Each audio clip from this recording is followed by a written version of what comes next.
Hey guys, അപ്പോൾ ഒരു മാസം മുമ്പ് ഞാൻ ഈ ചാനലിൽ ഒരു വീഡിയോ ഇട്ടിട്ടുണ്ടായിരുന്നു. ഒരു തള്ളപ്പൂച്ചക്കും 3 പൂച്ചക്കുഞ്ഞുണ്ടായിരുന്നു കഥ. അപ്പോൾ അതിൽ 2 ചത്തു എന്നുള്ള കാര്യം ഞാൻ അന്നേ പറഞ്ഞിട്ടുണ്ടായിരുന്നു. അതിൽ ഭയങ്കര വിഷമമുണ്ടായിരുന്നു ഞങ്ങൾക്ക്.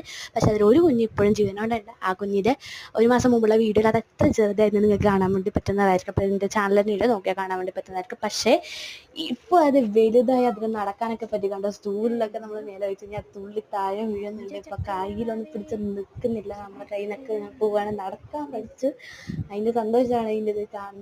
അപ്പം ഞങ്ങൾക്കൊക്കെ ഒരുപാട് സന്തോഷമുണ്ട് നടക്കാൻ പഠിച്ചപ്പോൾ. ഇപ്പോൾ കുറച്ച് കളിക്കഞ്ഞതൊക്കെ ഉണ്ട്. ഏത് നേരം അമ്മയുടെ പാല് കുടിച്ചുകൊണ്ടിരിക്കുന്ന പണിയാണ് അതിന്. ഇത് ക്യൂട്ടാതെ കാണാൻ എനിക്ക് ഭയങ്കര ഇഷ്ടമാണ് ഈ പൂച്ചക്കുഞ്ഞ്. ഒന്നേ ഉള്ളൂ, അതിൻ്റെ ഒരു സങ്കടമുണ്ട് എപ്പോഴും. ബാക്കി 2 പൂച്ചക്കുഞ്ഞുങ്ങളെ നഷ്ടപ്പെട്ട എൻ്റെ സങ്കടമുണ്ട്. അപ്പം ഞാൻ അതിനെ പിടിച്ചിട്ട് ഇങ്ങനത്തെ ഒരു മഗ്ഗിലും അങ്ങനെ ഇട്ടപ്പോൾ അത് സ്വയം അങ്ങോട്ട് തുള്ളി മറിഞ്ഞ് അങ്ങോട്ടും ഇങ്ങോട്ടും നടക്കാണ്. അപ്പോൾ വീഡിയോ എടുക്കാനാകുമ്പോൾ അത് നേരെ നിൽക്കുന്നില്ല. പക്ഷെ അല്ലാത്ത സമയത്ത് ഭയങ്കര കളിയാണത്. Stay tune guys.